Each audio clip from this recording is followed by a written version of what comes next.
예, 반갑습니다, 여러분. 오늘도 예배하시는 여러분들, 특별히 우리 학생들과 어린이들, 그리고 우리 어르신들에게 하나님의 놀라운 은혜와 은총이 함께 하시기를 주님의 이름으로 소망합니다. 저희 둘째 딸 유정이가 저쪽에 파란 옷을 입고 있는, 제가 보는 왼쪽에 파란 옷을 입고 있는 유정이가요. 유정아, 손 한번 흔들어봐.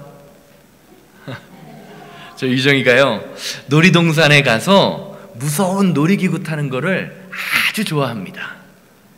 그냥 좋아하는 게 아니라요, 놀이기구를 타보고 자기가 탈만하다 싶으면요 2번이고 3번이고 계속해서 타려 합니다. 저렇게 조그만 아이, 7살짜리 아이가 그렇게 스릴 있는 놀이기구를 타면서 재미있어 하는 모습이 참 부모로서 신기하더라고요. 그래서 제가 유정이에게 물어봤습니다. 유정아, 무섭지 않니? 저거 타는 거 무섭지 않아? 라고 물어봤더니 유정이가 뭐라고 대답했을까요? 응, 아빠, 무서워. 근데 재밌어. 저는요, 그 아이의 무서운데 재밌다라는 그 말을 들으면서요, 인간의 본성, 인간의 특징에 대해서 한번 생각해 보았습니다. 심리학자들은요, 인간이라는 존재가 안전하다라는 확신만 있으면요, 아무리 무섭고 어려운 것이라도 기꺼이 그 두려움을, 그 무서움을 감수하고 도전한다, 그런 존재다라고 말합니다. 그리고 그 도전에 대한 확실한 보상이 있다라고 하면요, 그때부터는요 그 두려움을 즐기게 된다라고 말합니다. 사실 사람들이 도박에 빠지는 이유도 이러한 헛된 확신 때문입니다. 이길 수 있다, 내가 딸 수 있다라는 그 헛된 확신 때문에요, 자신이 가진 모든 재산을 걸고 결국엔 어떻게 되죠? 인생이 망가지게 됩니다. 그러나 반대로 안전하다라는 확신이 부족할 때요, 우리는 작고 사소한 일에도 주저주저 하게 됩니다.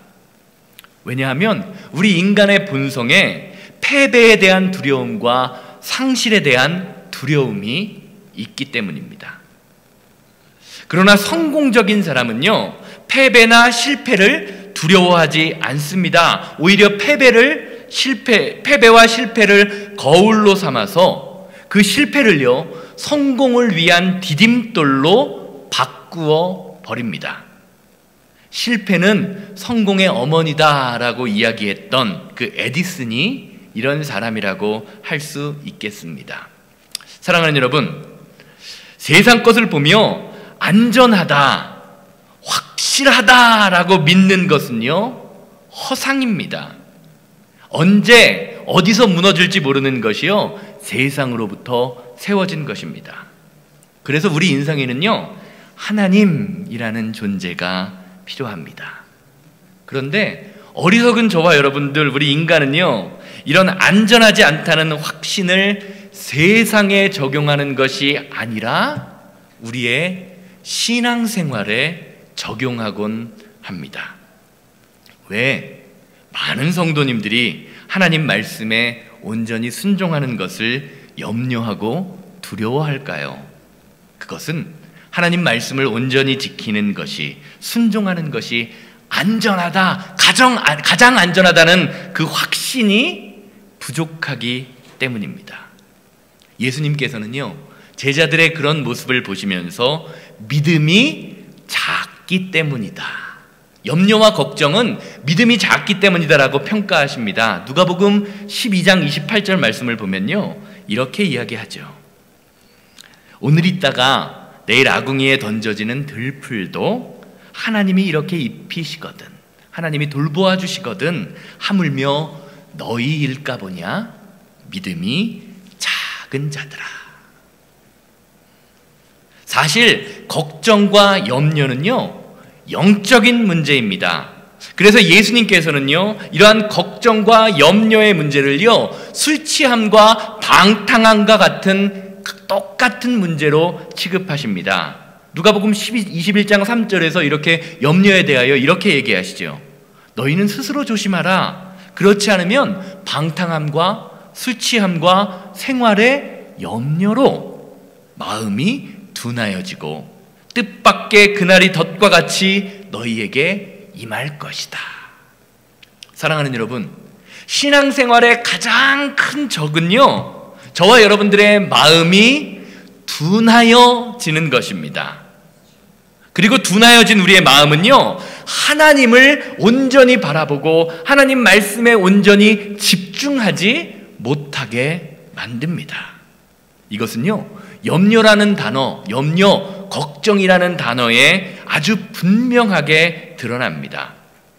성경의 언어인 헬라어로 염려하다라는 단어의 의미는요, 우리의 마음이 나누어지다, 마음이 두 개로 쪼개어지다, 분열되다라는 의미가 있습니다.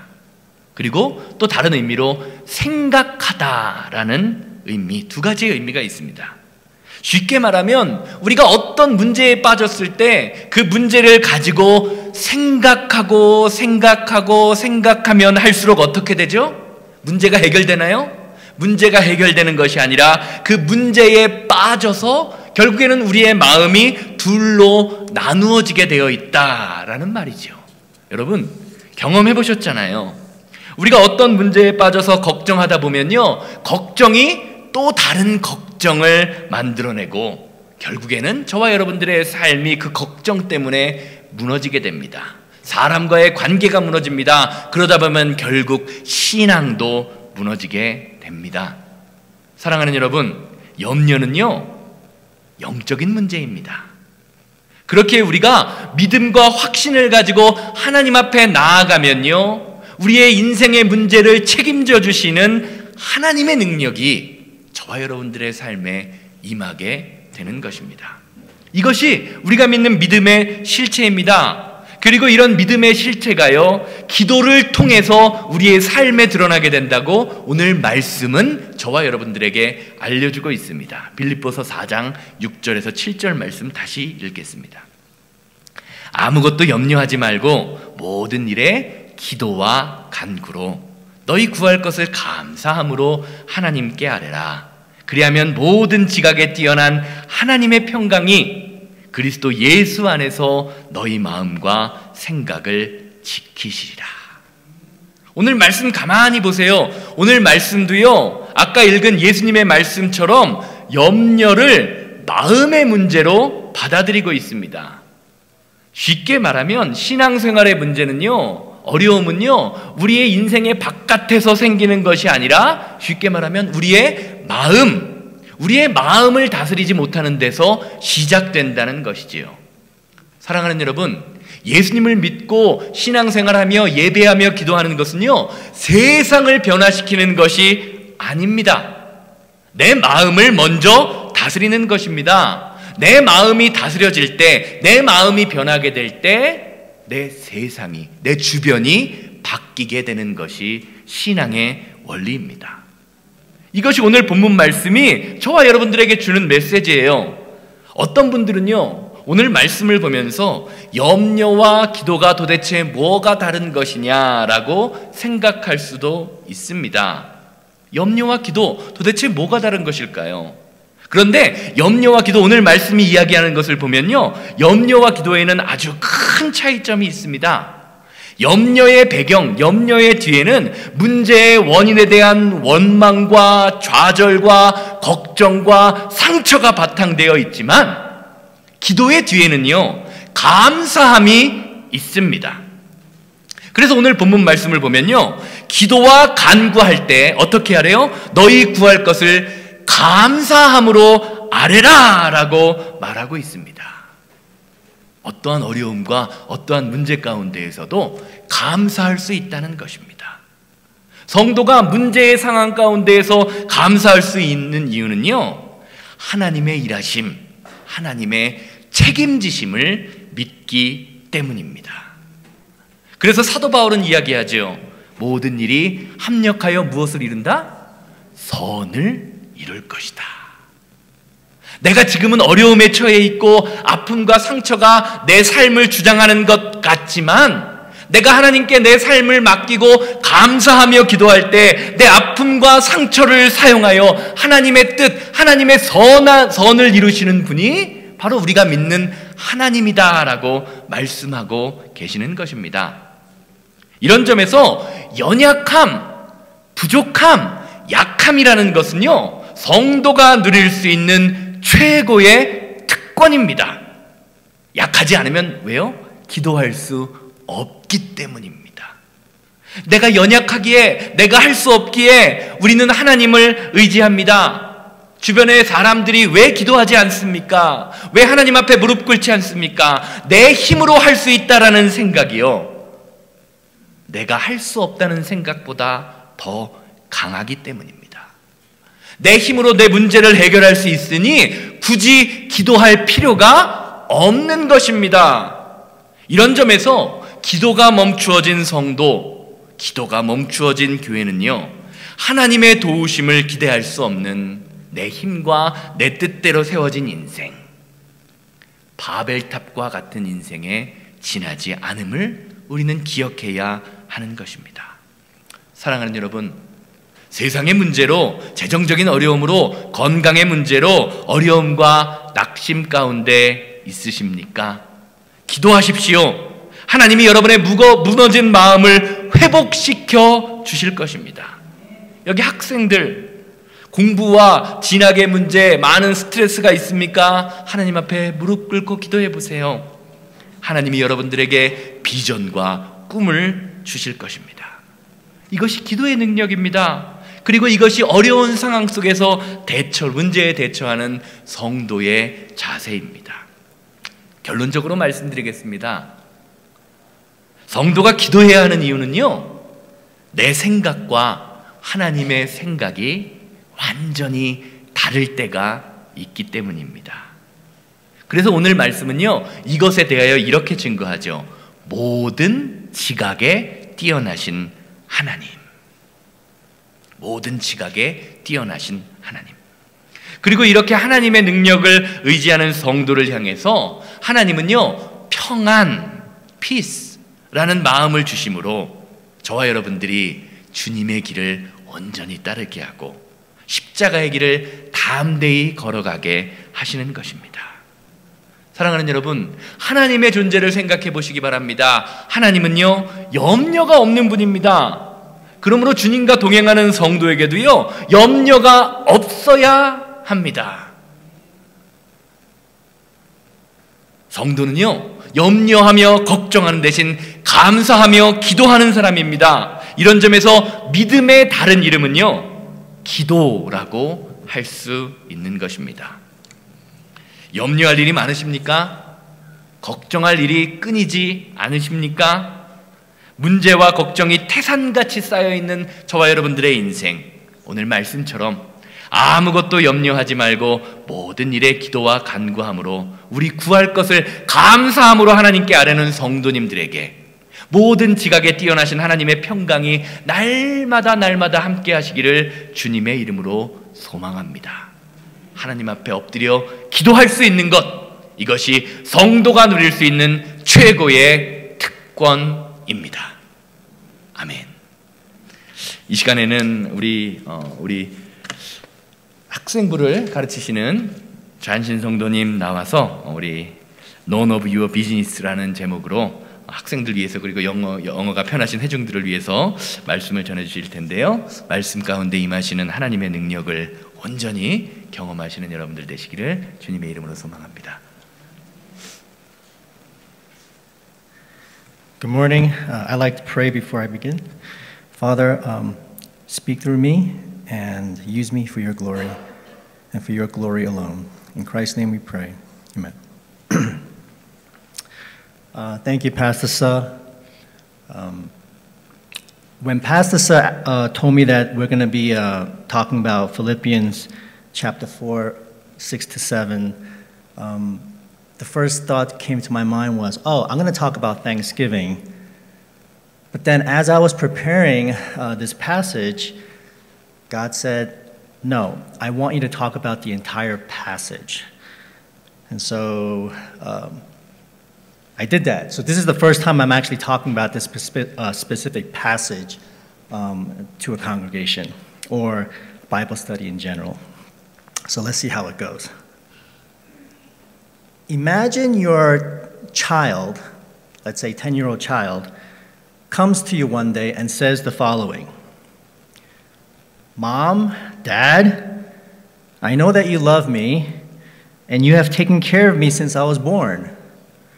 I also love you dearly and trust that you will continue to provide for me. However, I'm constantly worried that we won't have enough money to pay for food this month or enough money to pay the utility bills. Will we be able to afford mortgage this month? This is something that I worry about every month. I feel like I have to leave school and start working somewhere so that I can help you pay the bills. As the child's parent, how would you respond? It's none of your business. Personally, you guys probably know, I have 4 kids. If any one of them came to me and said this to me, I would be very angry and annoyed that my child would even have such thoughts. I expect my child to trust me 100%. There should be no room for any doubt. However, the real concern is that my child does not trust me to even provide the basics, like food and shelter. To me, this is very offensive and extremely disappointing. I may not be the perfect parent, but providing for the basic needs of my child is something that my child should never, ever question. I want my child to focus on their studies, schoolwork, not my finances. Yet, how many of us adults worry about such things even though we are believers and have a mighty and perfect Father in heaven? Thankfully, God is lovingly patient with us. In fact, He addresses our worries by giving us Philippians chapter 4, 6-7. Do not be anxious about anything, but in every situation, by prayer and petition, with thanksgiving, present your request to God. And the peace of God, which transcends all understanding, will guard your hearts and minds in Christ Jesus. I believe this passage is God's way of kindly telling His children and lovingly telling His children, it's none of your business. Your life and everything about it is under my jurisdiction, and I will take care of it. Again, my child, it's none of your business. So here are some takeaways from this passage. It says in verse 6, do not be anxious. This is a command. This is not a suggestion. It's not a recommendation. It's a command. Compared to other commands in the Bible, like do not steal or murder, is this command easier or harder to obey? I think it's probably harder. Yet, it is still a command. But it's a command that is beneficial and full of goodness. God doesn't want us to be worried or stressed.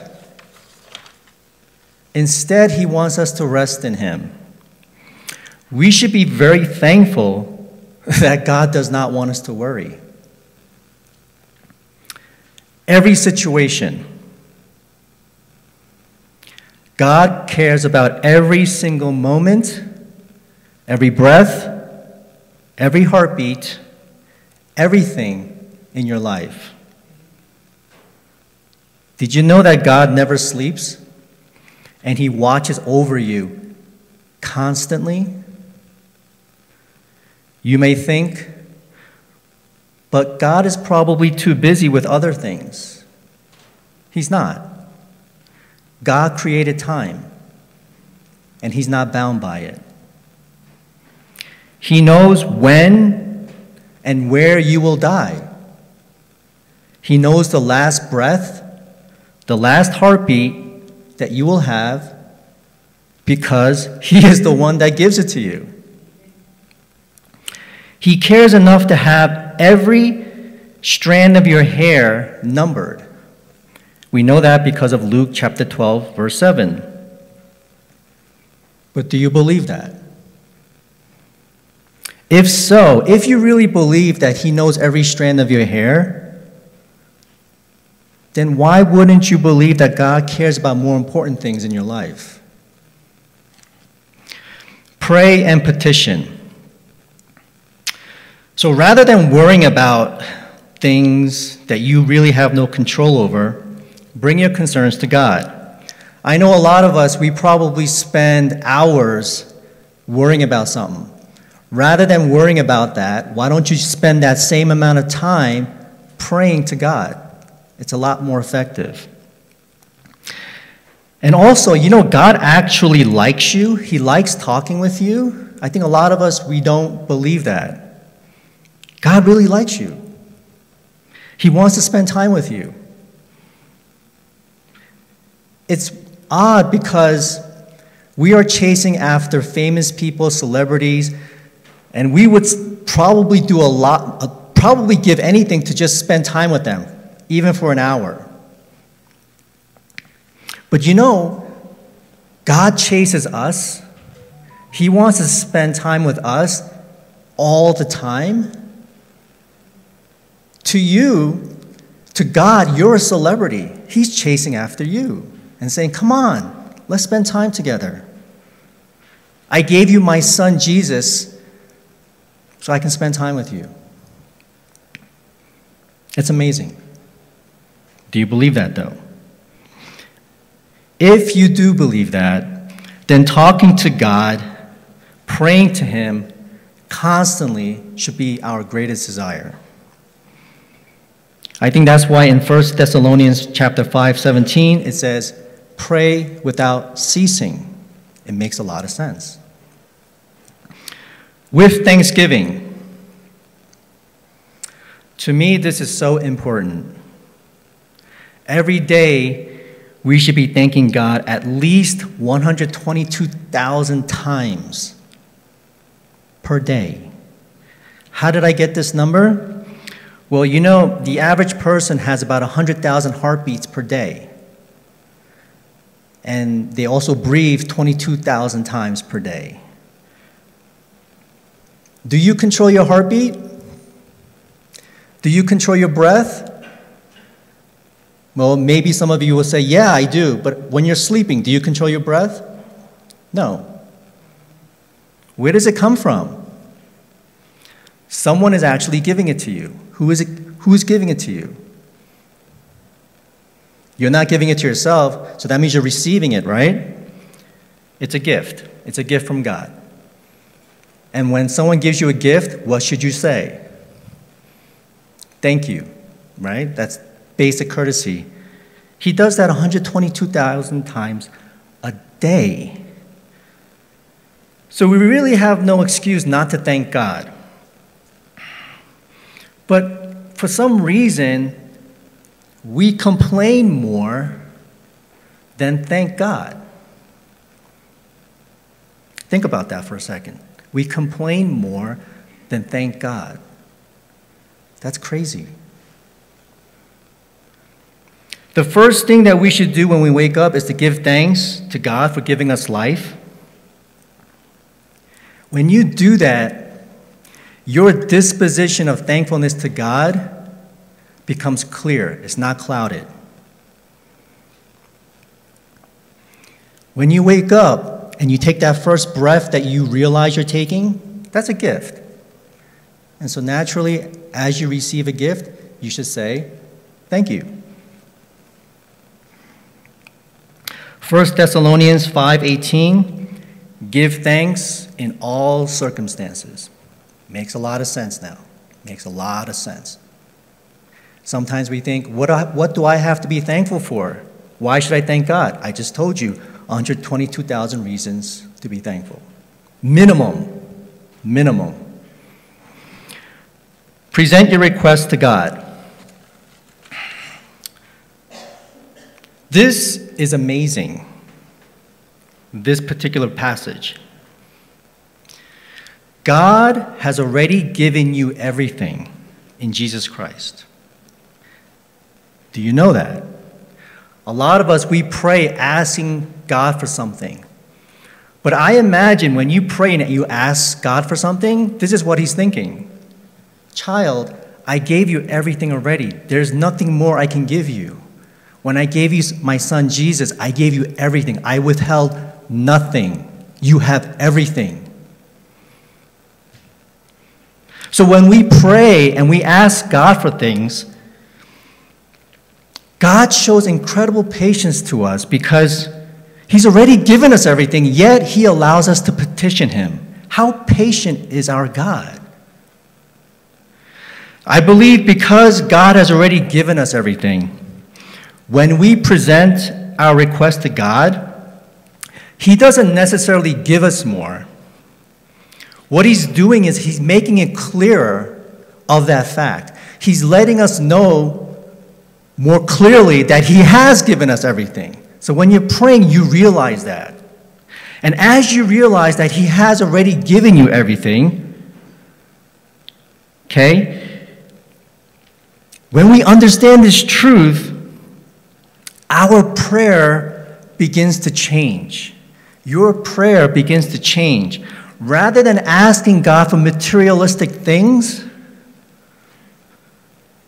you begin to praise him for the things that you have already received. And the greatest gift that he's already given to you, Jesus Christ. Thankfulness in all circumstances. And finally, and the peace of God, which transcends all understanding, will guard your hearts and your minds in Christ Jesus. So as you begin to understand and apply verse 6 more, which is, do not be anxious about anything, but in every situation, by prayer and petition with thanksgiving, present your request to God. As you begin to understand that clearer, and you apply it in your lives more and more, the promises of verse 7 becomes more real to you. And the promises of verse 7 is, the peace of God, which transcends all understanding, will guard your hearts and minds in Christ Jesus. Notice I said that you will experience and not receive. Because why? God has already given you everything. He's given you verse 7. It's just you don't realize that he's given to you. You haven't applied it in your lives. It's yours today, right now. You don't have to wait. It's yours. So as you receive, as you begin to realize what verse 6 means in your life, verse 7 becomes more and more real for you. You make it your own in faith. And as you do that, we live in this world looking more like Jesus and less like us. So today, whenever you feel like you have a worry or an anxiety that's about to just overtake your life, imagine God and saying to you, child, this worry is none of your business. Stay out. This is mine. I will take care of it. It's a command. It's not a suggestion. Let's pray. Father, please make this truth a reality to us more and more. Father, we confess it's hard for us not to worry, but Lord, this worry is not ours, it's yours to deal with, and give us the grace to believe that. In Christ's name we pray. Amen. 아멘. 감사합니다. 앞으로 저희가 이제 목회협조위원회 때 말씀을 나눴던 것이 연합예배, 학생들 예배 이렇게 드리면요, 유스 선생님들 이렇게 돌아가면서 설교를 하면 어떨까라는 의견이 나와서요, 그렇게 하기로 했습니다.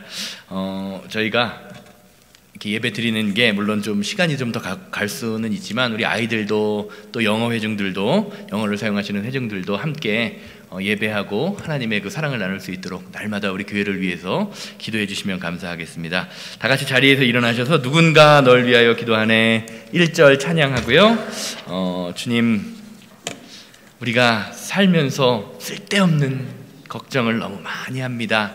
하나님, 우리에게 은혜를 주셔서 하나님이 명령하신 걱정하지 말라, 두려워하지 말아라는 그 말 대신에 우리가 기도하는 믿음의 자녀들 되게 하여 주시옵소서. 또 내가 힘들고 어려울 때 나를 위하여 기도하는 누군가가 있다는 것을 깨닫는 은혜를 허락하여 주시옵소서. 다 같이 기도하고 축도하고 예배 마치겠습니다. 누군가 널 위하여 기도하네 찬양합니다.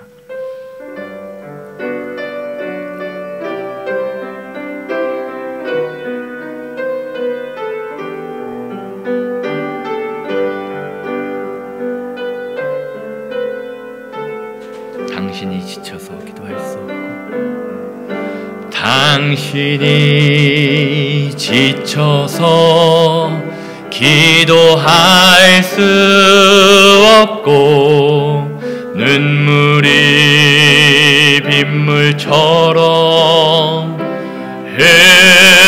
흘러내릴 때 주님은 아시네. 당신의 약함을 사랑으로 돌봐주시네.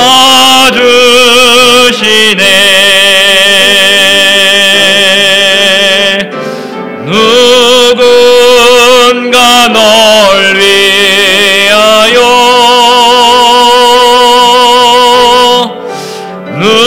누군가 기도하네.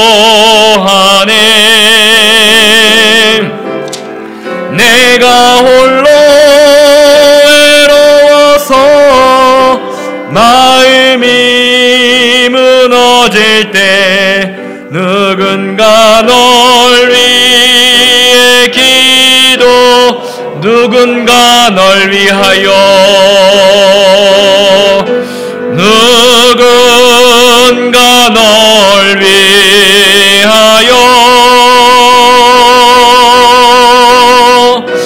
누군가 기도하네.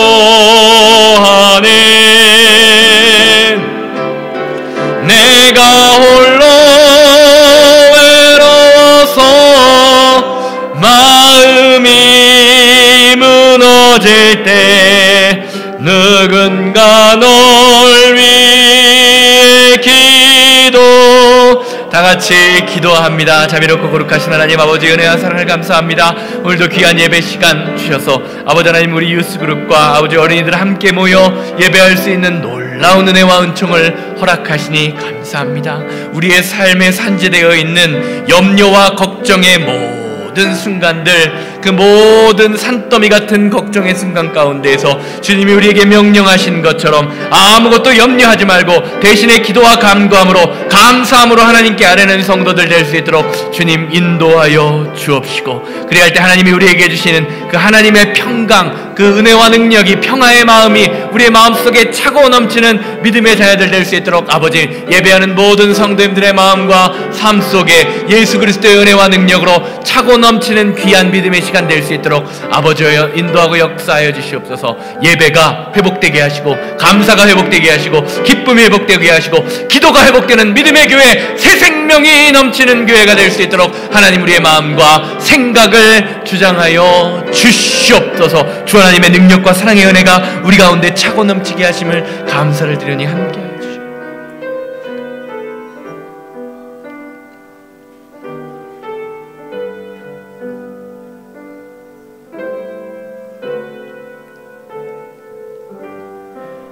주님, 우리가 살다 보면 염려할 일들이 참 많은 것 같습니다.